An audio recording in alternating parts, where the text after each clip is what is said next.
Greetings and welcome to another show in the zone. You are in the Biz Info Zone. My name is Hawkins. I'm your host and founder, dean, CEO of the P3 Academy of Social Entrepreneurship. And you know, the zone right here is for the savvy social entrepreneur who wants to express their purpose, just plan their next moves, and move their business and move their lives into the realm of prosperity, bring those profits in. And how do you do that? But sell.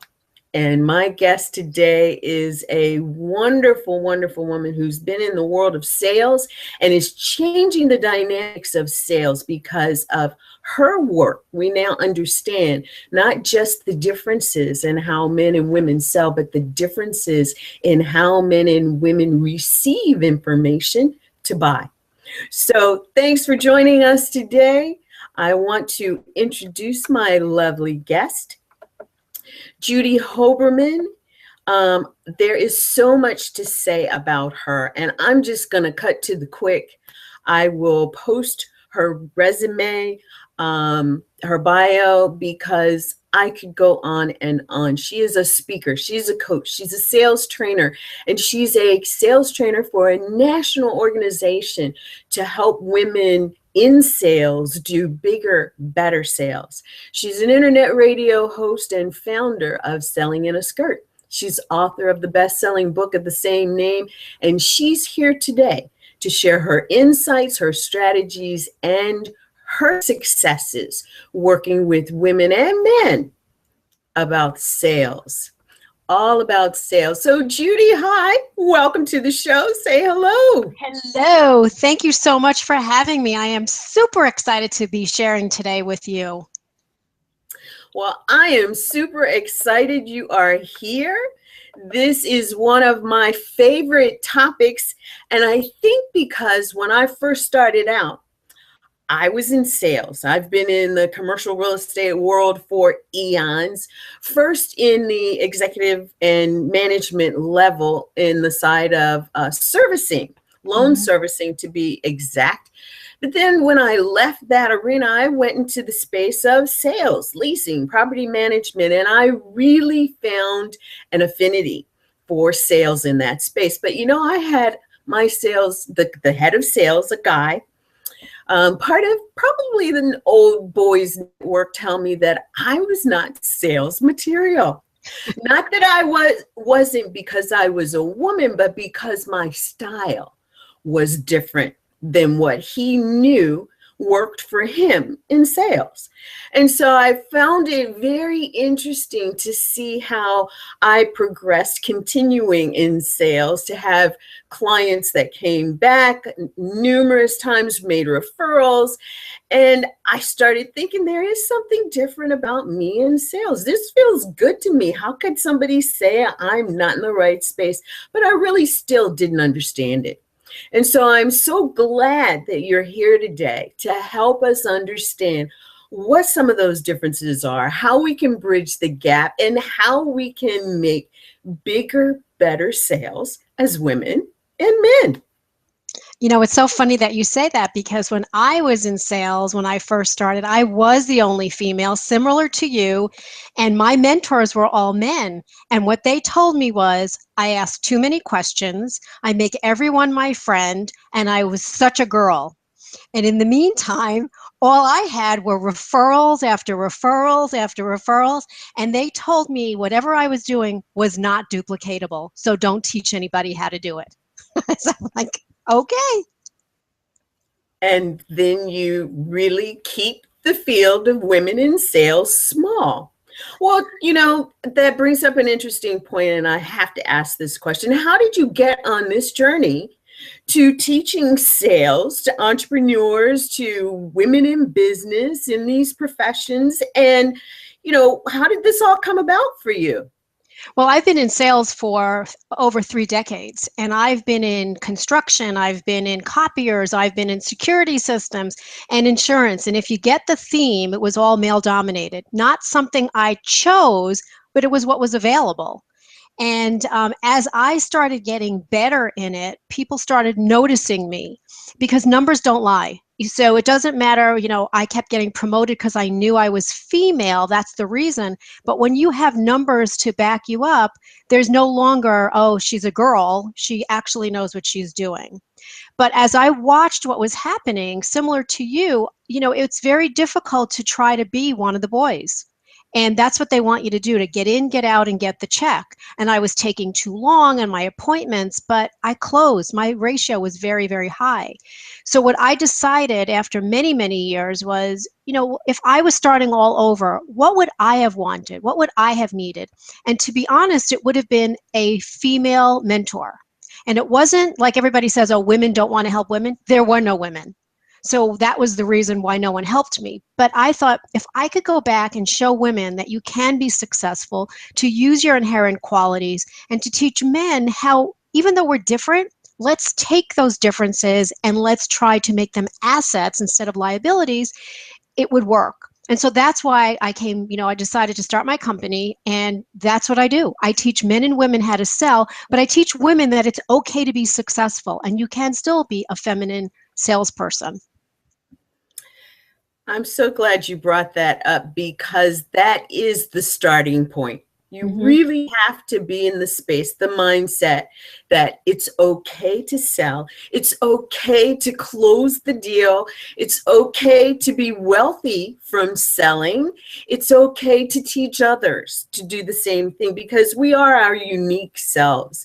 And I think that a lot of times in the sales profession, what we've seen is this whole thing, this competitive bantering. And, even as women, you still have to compete with another woman, versus what I know to be true now. And I want to get your take on this. We are of a collaborative nature. And we want to see not only ourselves, but others succeed. And is that part of this mindset piece that you're talking about? Yes, and I want to say that women they get a very bad rap, because all you hear is that women don't want to help women, and that is true in many cases. I've been a victim of that, where another woman didn't want to help me because I was a threat to her. But if you really think about it, we are collaborative. We don't want somebody to, mess up or to be left behind or to leave someone out. We really want to work together. And if the point is to show women how to work together, or show men and women how to work together, just think how powerful that is, as opposed to fighting each other all the time. So, maybe one woman is a stronger version of another. Maybe another is, a softer version. It doesn't matter, because women are known to build relationships, however that looks. And so why couldn't we all work together? That's the point that, and you see it posted everywhere. Oh, women attack each other and women fight each other. That is just the minority, because the majority of women really do want to help each other. So one of the things I talk about is, why can't we collaborate? Why can't we work together? But why can't we be a team? And that's truly what we're trying to do, is get women to work with each other as opposed to working against each other. That definitely is the space where a bigger success lies. Totally. So I am so glad you said that.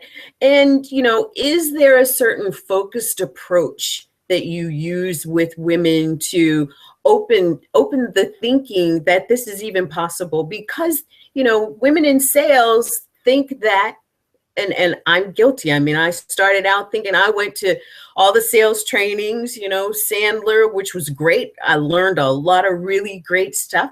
It still was missing something for me. Right. And so, yeah, what's your take on that? How do you get started in that space of expanded thinking? Well, I think that a lot of the things, you have to remember that sales were really for men for the last, major number of decades. Sales training was designed by men for men. So as a female going in, whether it's Sandler, whether it doesn't matter which one it is, there's a piece that is missing. And the piece is probably the relationship part of it, and probably the collaborative part of it. And so, yes, the bottom line for sales is to close the deal. It's how you get there. When we talk about, communication, men and women speak differently, they hear differently, they ask questions differently, they respond differently. Even emails are different.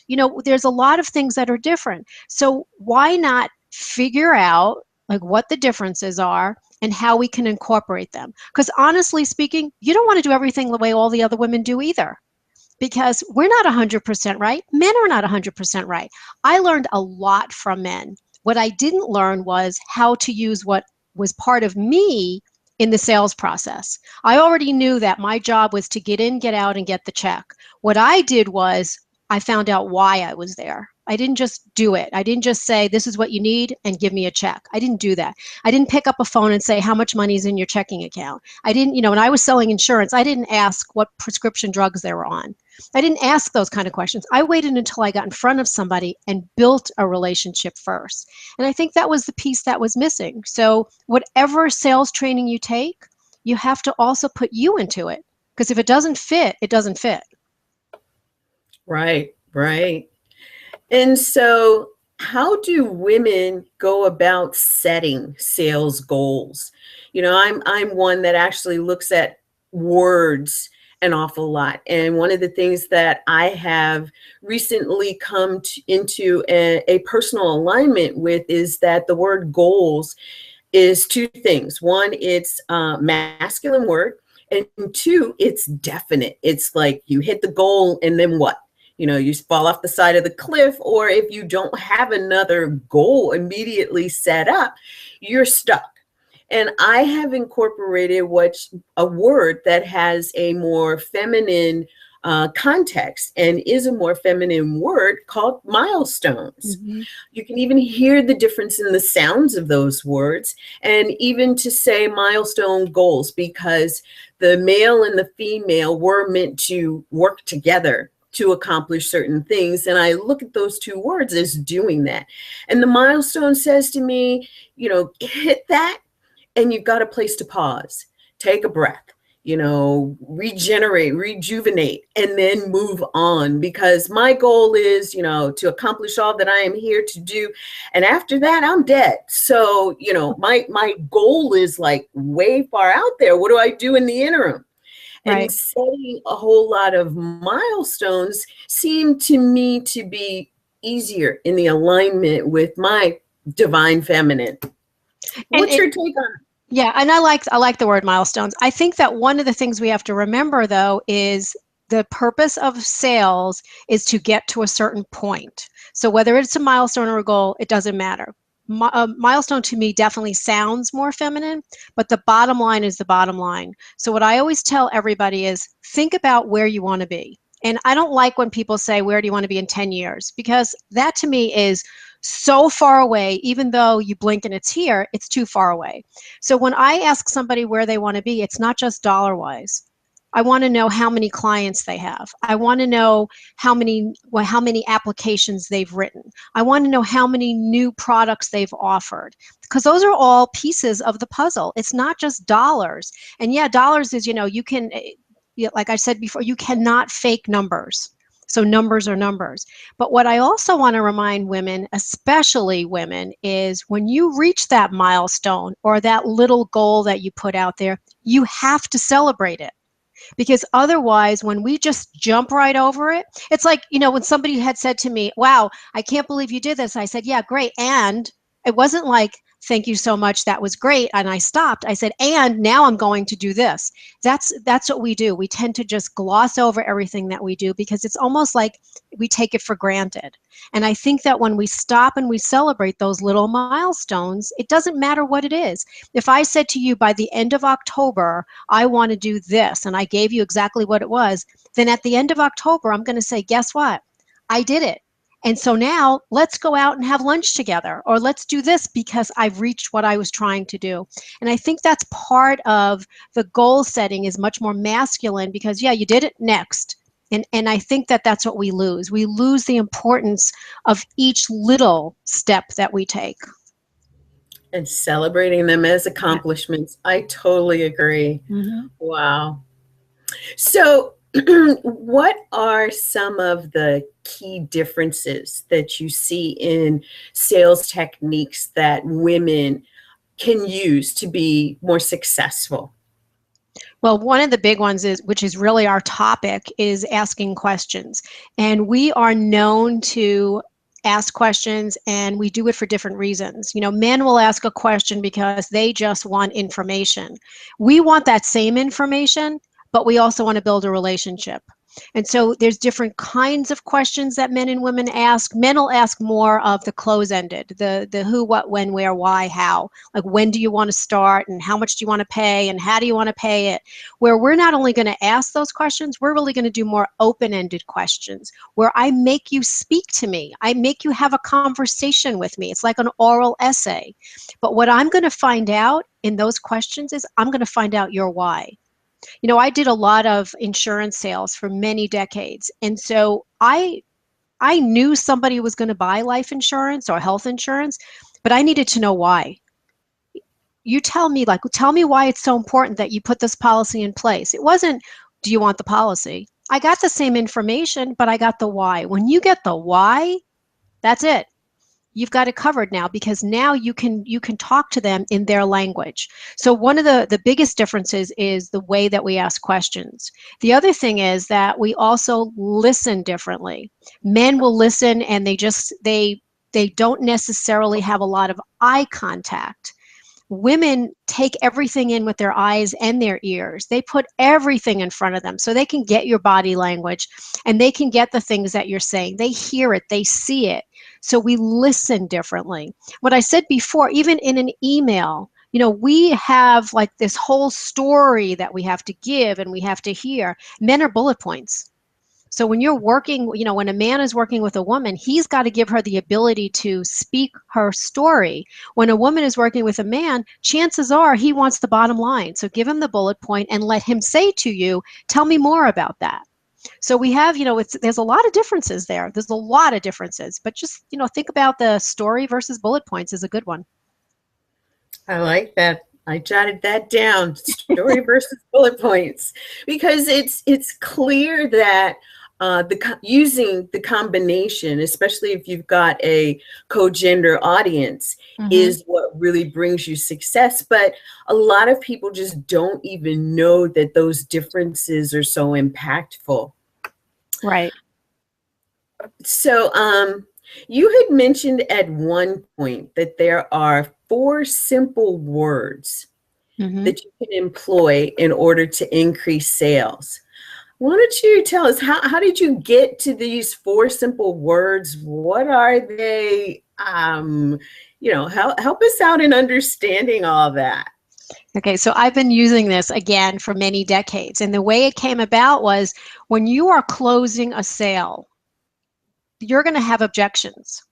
If you wait until the very end to close the deal and get all the objections, chances are you're not going to close.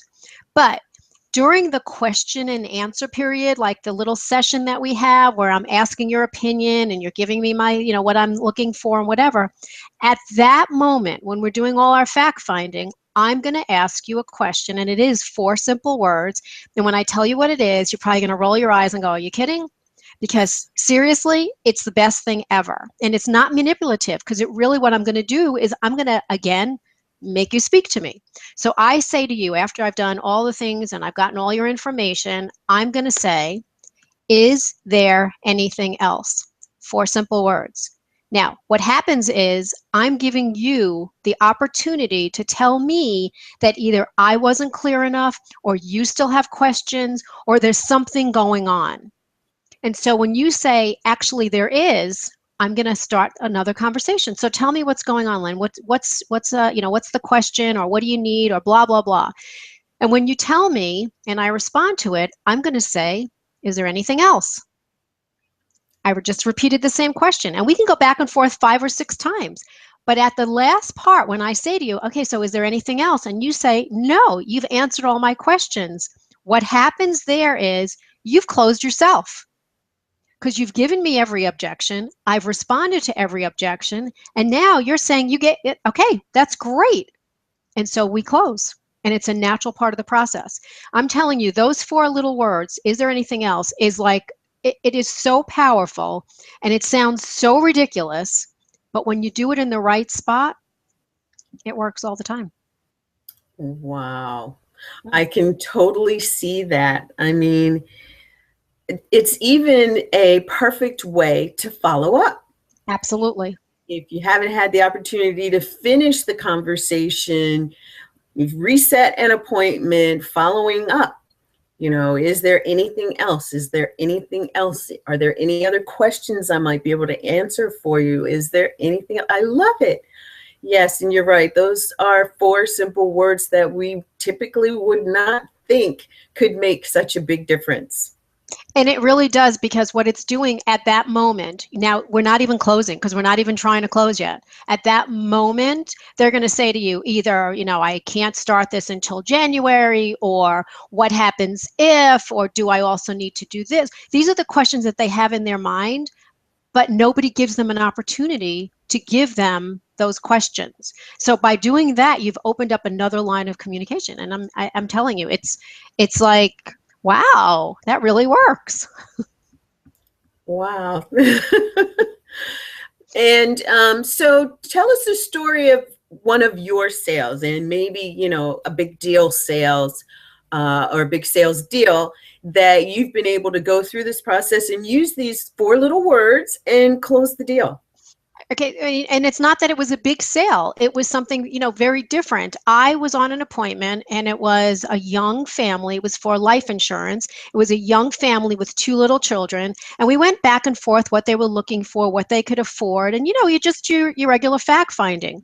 So after she told me exactly what she was looking for, I said, "Is there anything else?" And she looked at me and she said, "Actually, there is." And I said, "Okay, what is it?" And she told me a story about her very best friend, same age, so they're like in their late 20s, whose husband was killed unexpectedly. And when you are in the insurance world, it's called it's not a natural occurrence. When you're not in the insurance world, it's not a natural occurrence. And so of course, I gave my condolences and everything. And she said they didn't have any life insurance. And so the mom had to go back to work. She had to put her babies in daycare, and they had to sell their house. And she looked at me and she said, I don't want that to happen to our family. So can we go over everything again and make sure that I'm covered for everything so I don't have to worry about that? And so we went back through the process again. And, I think we might have increased it just a little bit, but not a lot, because you can't offer somebody something they can't afford. And then I said to her, "Is there anything else?" And she said, "No, I feel so much better." And we were done. And we wrote the policy. So it doesn't have to necessarily be a big deal. It could be any deal. It could be like, let's go to lunch. Well, is there anything else? Yeah, really, like Wednesday's not good for me. I mean, it could be anything. But it was very powerful that she wanted to share that story, but didn't know how to get it out because there was no opportunity. If I just went through a sales process, I would never have known what was lying behind this whole thing. Right. Right. Oh my gosh. And when we think about sales, it's like anything in business. You want to have your strategy set.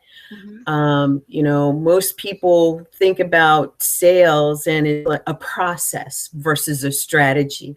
And what you're sharing is this strategy of building rapport, making that connection, and really doing it in a way that, like me, I just got goosebumps thinking about that story that she was able to share to communicate what her real concerns were.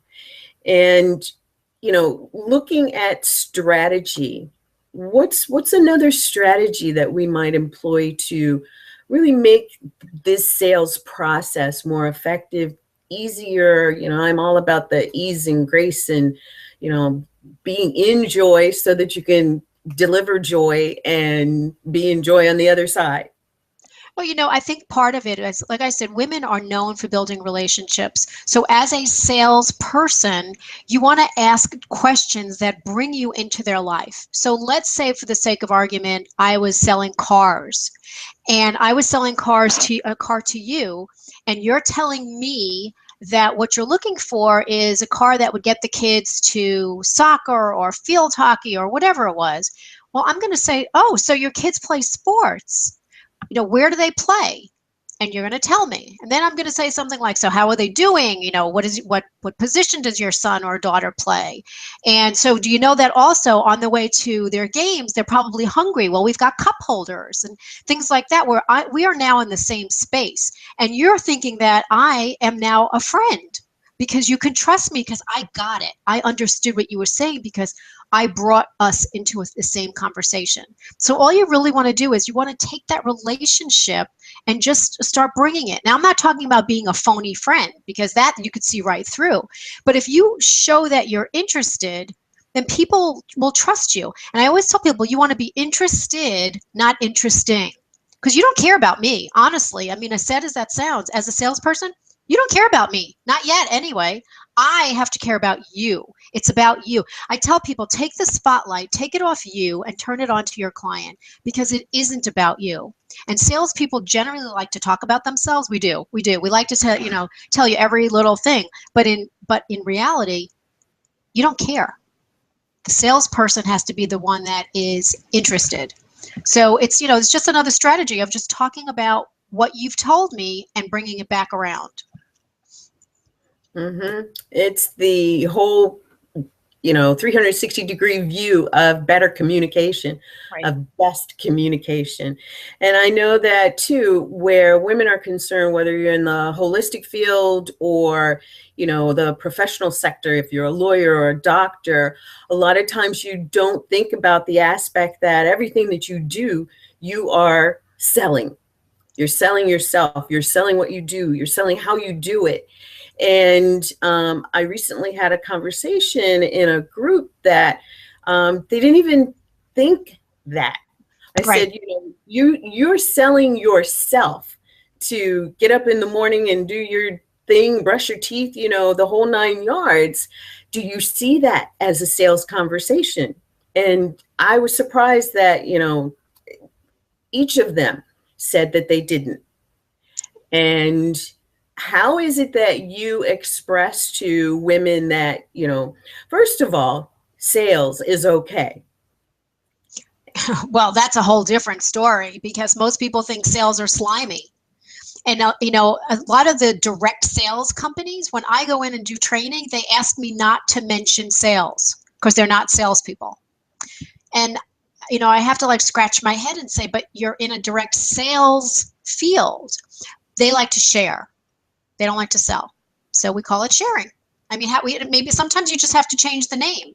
I did medical training for a medical company, and their titles of their salespeople were clinical specialist. Well, as a clinical specialist, I would never think I'm selling. They're not clinical specialists. They might have to know clinical things, but they're not clinical specialists. So we changed their title to give them more of a feeling. But, the point of the matter is when I speak, the first thing I say when I get up is, how many of you are in sales? And if not everybody raises their hand, I go, wrong, because everybody here is in sales, whether you're selling a product, a service, or yourself. Most importantly, you sell yourself every single day. And they look and they go, oh, I never thought of that. And I always say, how many of you think babies are salespeople? Of course, no one raises their hand. And I say, okay, so when a baby is crying, he's selling you on the fact that you either change his diaper or feed him, or he's going to continue crying. And it's the truth. The sales conversation goes on everywhere. And so everyone is in sales. If you're a recruiter, you're in sales. You're selling an opportunity. So everyone is in sales. Just get over it because sales don't have to be sleazy. It can be sharing a conversation. That's what it is. And because the conversation, I think, is the more successful, it's practical, it is what builds rapport kind of conversation. I like the sharing aspect, but sharing doesn't necessarily mean that there's dollars and cents involved. Exactly. And so I think that there's a huge disconnect when you don't have the added component that you're sharing to move to the sale. And I remember a client in the holistic field who actually said, I deliver my services, I don't sell them. I said, well, you can't deliver what you have not sold. And it opened up an entirely new spectrum for her in thinking about what it was that she did and how it is that she approached people to get to deliver. And she says, you mean I get to sell so that I can deliver? Perfect. Right. Perfect. It's like the aha moment. Exactly. So tell us another story about someone who has had an aha moment like that, that's been, your experience. Well, it's interesting because I had an agent that worked for me, and every single appointment she went on, every single one, she would call me from the appointment, every single one. And she would say, hi, I'm visiting with. Now, as soon as you hear the word visiting, as the prospect, you're thinking, oh, she's my friend. She'll come back. We don't have to really do anything. And I would say to her, stop saying visiting. You can say, I am with so-and-so and we're working on an application, something to get her away from the visiting and the friendship. And for a month, she wouldn't do that. And finally, she did it. And all of a sudden, she was closing. And she said, I don't know what the difference was. I said, because you're not visiting anymore. I mean, you can invite someone to work with you as opposed to selling yourself, but you still have to transfer funds, whether it's dollars or a credit card or a check or an application, whatever it is. You can invite someone because it sounds better, but the point of the matter is you have to get to that bottom line. So, it's very simple. A lot of times it's one word that you need to change. And until you get somebody to see that and hear that, I'm telling you, this woman she was visiting with everybody. She never closed anything. Loved her to death, but here was the phone call. Up, here she is. She's visiting. So, and do a little contrast to see what this woman did and the shift there. How would a man approach a female? And well, we know he wouldn't be there to visit, but he would never visit.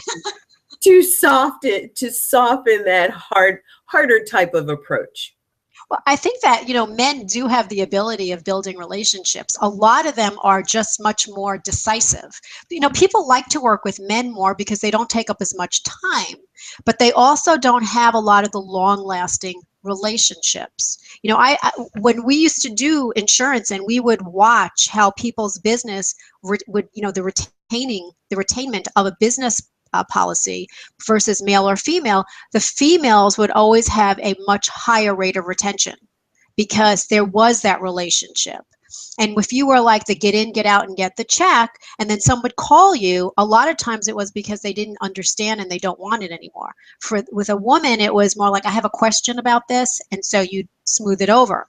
But I think that the best thing that a man could do is listen, ask a question, and then listen. Don't have another question ready to go because you have to give her time to explain.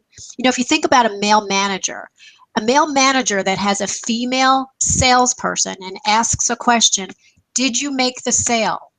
The answer is yes or no. However, we need to give the reason why. No, I didn't make the sale. And here's why, because the house was burning down. Whatever it is, we want to tell you what it is, or I've got an appointment to go back and pick up a check next week. A lot of times we don't have that ability to give the reason why.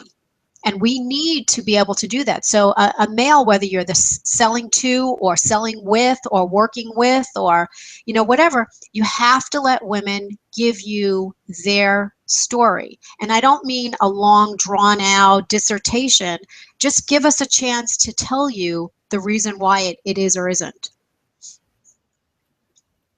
Wow. And your book. I love your book, Selling in a Skirt.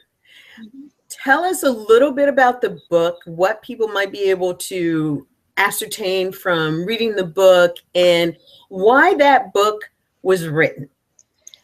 Well, the reason it was written is because my business coach told me I was writing a book. She said, you have 30 years of experience in your head and you need to get it organized. And I said, I have zero desire to write a book. And so after we went back and forth and argued just a little, I wrote a book. And it really is almost like a guidebook to help you in sales. And it has all different kinds. There's parts about dressing the part, and there's parts about questions and answers and things like that. And the book is easy. It's not like you need an encyclopedia or a thesaurus. It is easy. And that's what people like about it, because at the end of every chapter are like your skirt wisdom. Here's what you need to know. Here's your takeaways from the chapter. And so it's an easy book. It's all about, being a woman in sales, or it's about men who work with women. So I mean, it was a fun book to write, and it's just a good book about sales.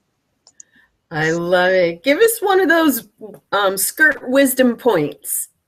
Oh, it could be anything. I'm trying to see if I have the book here, which of course I don't have it right in front of me. I can't believe I don't have oh, here it is. I was going to say, I can't believe I don't have my own book here. See, here's my book. So at Skirt Wisdom, it says, aim to become a trusted resource for your client and the only number that they need to call. Okay, now that makes perfect sense to me. You don't have to know everything, but let them call you. I used to get calls from clients that they would say, hey, do you know anybody that paves driveways? Okay, I certainly didn't do that, but they knew I had a whole network behind me, and I would say, absolutely, let me get you the name. Or somebody would call and say, I need to change my bank draft number, and I can't find the number of the home office. Can you help me with that? So I got calls all the time. It didn't matter. I was the person that they trusted. And so they called me. And so that to me is valuable, very valuable. It truly is. So whether you're a business coach or, a deliverer of products from a brick and mortar store, when people think of you as the go-to person, you've got the answers, the connections, and you may not have the answers, but you may have the connections to find the answer. That is totally valuable. Right. So thank you for that share. That was a good one. Flip a page and get us one more. Okay, flip a page. Oh, and in between, I also have skirt tips and everything. Let's see. Another skirt wisdom is women should use their natural tendency to network and build relationships when looking for a job. Okay, now the secret behind that is you have to have a network before you need it. You don't want to build a network when you need it. So if I was looking for a job and I had no network, where do I go?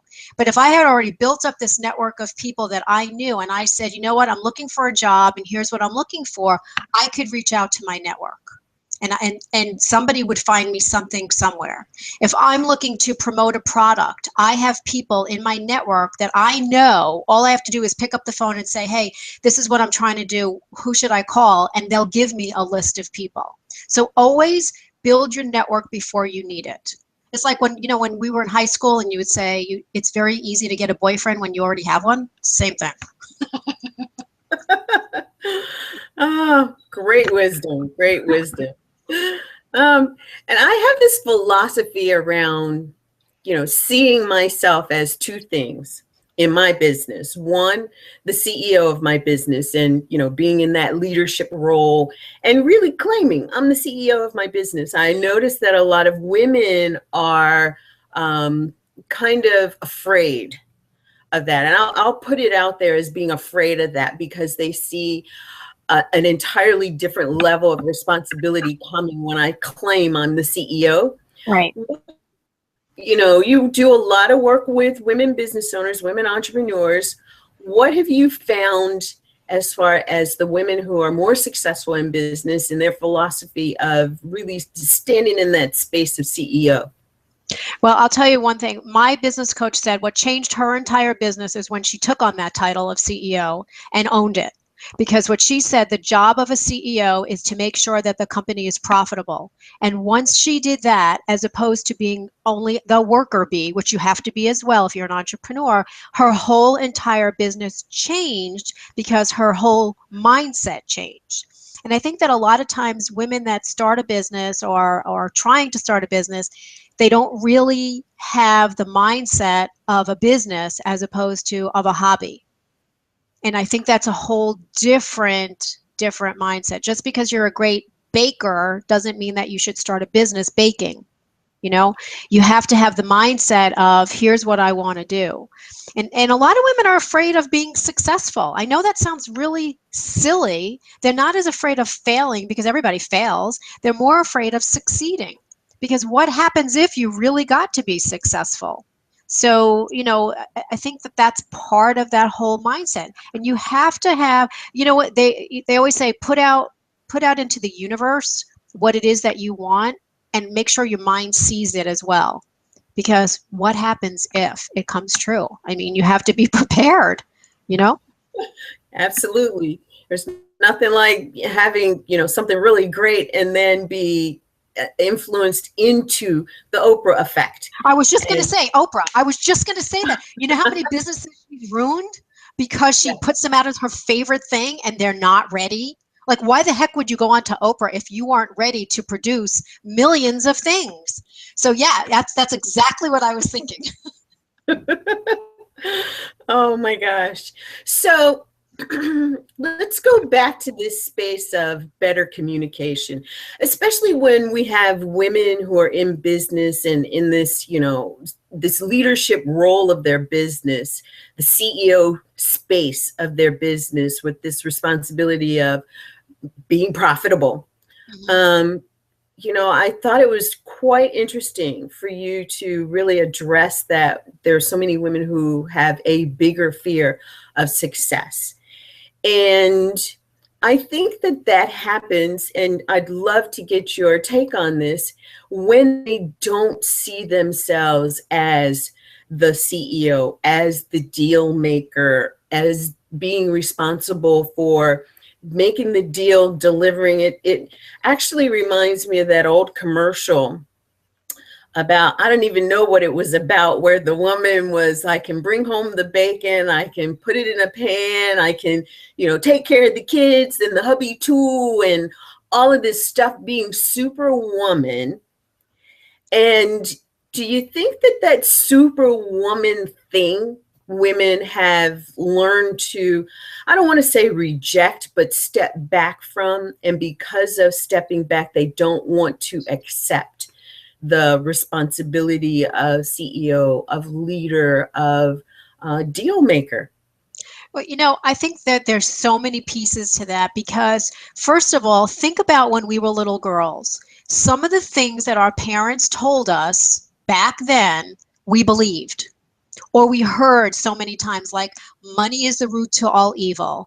Money doesn't grow on trees. Things like about money, our relationship with money was not always a positive thing. Now, yes, there were little girls that had a very wonderful relationship with money and they became, very successful. But the majority of us did not have that relationship. So when you go into a business, the first thing you have to figure out is, what is your relationship with money?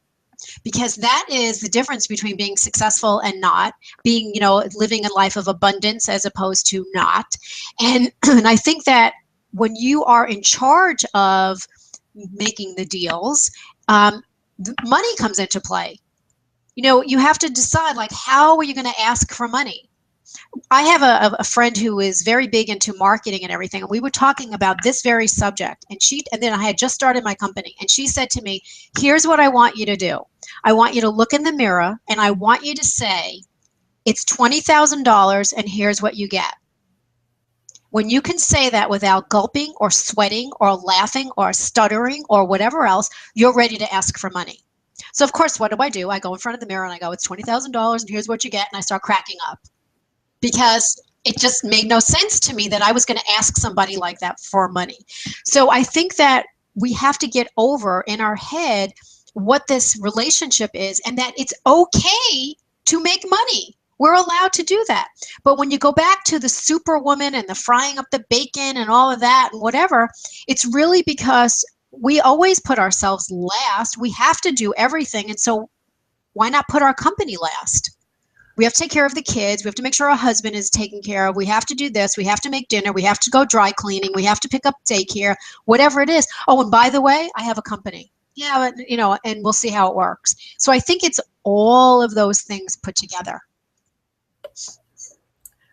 Thank you. That was great. I love how you brought that full circle in.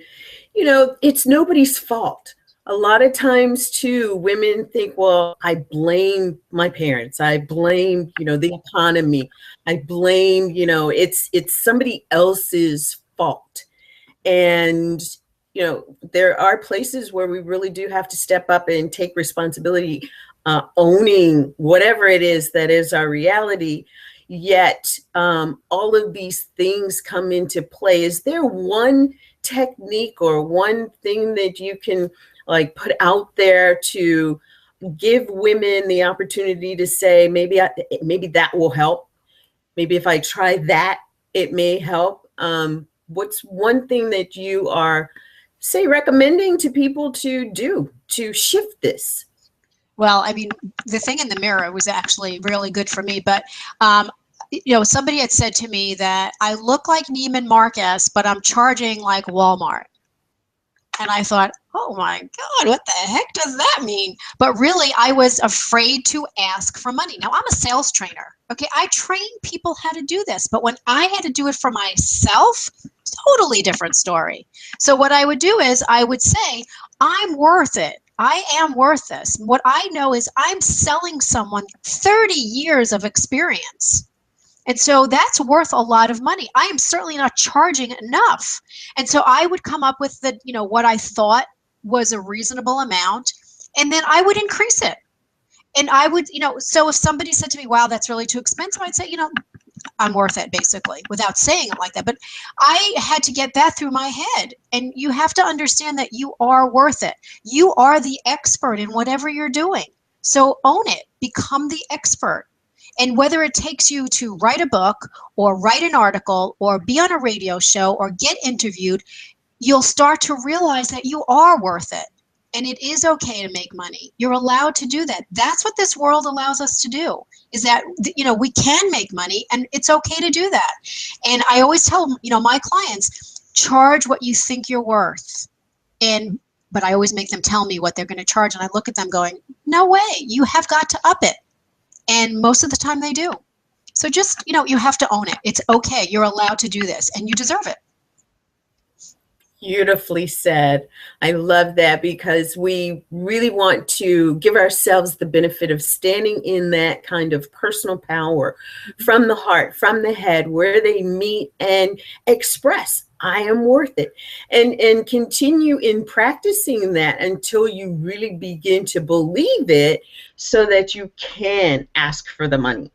I love that. I love it. Now, I also know that you've got a couple of things that you've brought to our audience that have just been amazing value.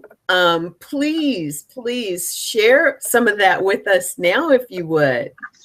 Okay, but first I want to say that, let me just go back to that for 1 second. The affirmations that you have to say to yourself, there is a video out there, and the only way I could tell you to find it is Google little girl in the bathroom. Talking, affirmations. And it's this little girl that stands on the sink, and she can't be more than 4. And she's saying, I love my family. I love my legs. I love my hair. I love this. I love that. If that doesn't drive you to knowing what you're worth, then nothing will. And I have some clients that look at that every single morning, and I don't even know what the name of it is, and I don't even know what it's for. It's like frying it up in the bacon. It's a little girl in the bathroom, affirmations. It comes right up on Google. It's fantastic. Okay, so that would be the first thing. Beautiful. I've seen that, and I've seen it multiple times. It's gone viral multiple Absolutely. times. That is perfect for women to use, to not only for themselves, but if you're out there and you're raising kids, the thing that you want to teach them. This is how we're building leaders. And, you know, our parents and grandparents did the best that they could with what they had. It's our turn now. These resources are here. Thank God for the internet, you know? I know. And it's so easy to find. I mean, you just put the words in there, little girl bathroom affirmations, and she pops up.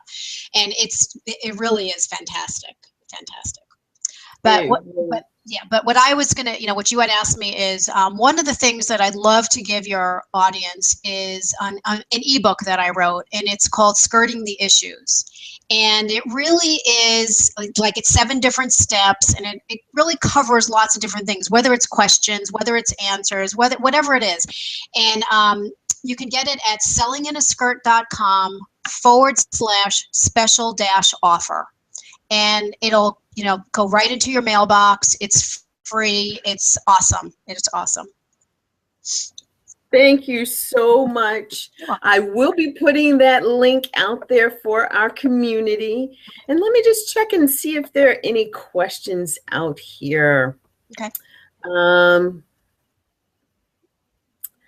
It looks like nothing's out here at the moment. However, I'm seeing another question, and that is, how can you begin the conversation that might lead to the sales? So I guess it is, you know, is there like an opening question that starts this rapport conversation, this rapport and relationship building conversation?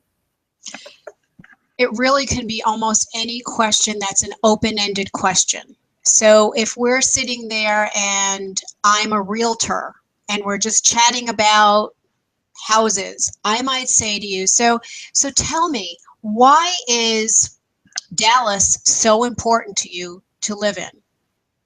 And you're going to tell me, well, I love this and this and this and this and this. Or you're going to say, I don't want to live in Dallas. Either way, I'm going to get what I need to know. But it starts the conversation, because whatever you tell me, I'm going to ask the next question about the same thing. So all you want to do is come up with an open-ended question. Okay, whether it's insurance, whether it's a house, whether it's a product, you know, I can say to you, tell me, what would it look like if you were able to close, you know, 90% of your sales? What would it make you feel like? Don't say, would you feel good? Because that's a yes or no. It's more like, how would you feel? Okay, or how important is it to you to do this? It's really, it's an open-ended question that you want to ask. Beautiful. I love it. I love it. The open-ended questions are the questions that are asked with why. Right, right. Because that's what you get out of it, the why. And I didn't mean to interject in order, you know, to take you off of, but what's in the Skirting the Issues special offer? Okay, so it is 7 different steps all about sales. It's kind of like a mini version of my book. So it gives you different pieces of the puzzle. There's something in there about, you know, dressing the part. There's something in there about, you know, how men and women are different. There's something in there about asking questions. It's a, you know, it's just a mini version of it. And I have a lot of men that love that book, you know, but all the women love it. So, but I have a lot of men that say to me, oh my God, that's just what I needed.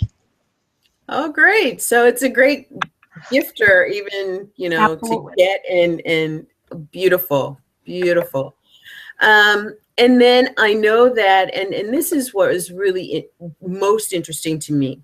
You've come up with this new awesome program and all about sales, you know, the Skirt Sales Playbook. I love that name. It, you know, it takes me a couple of places because I am a football fan.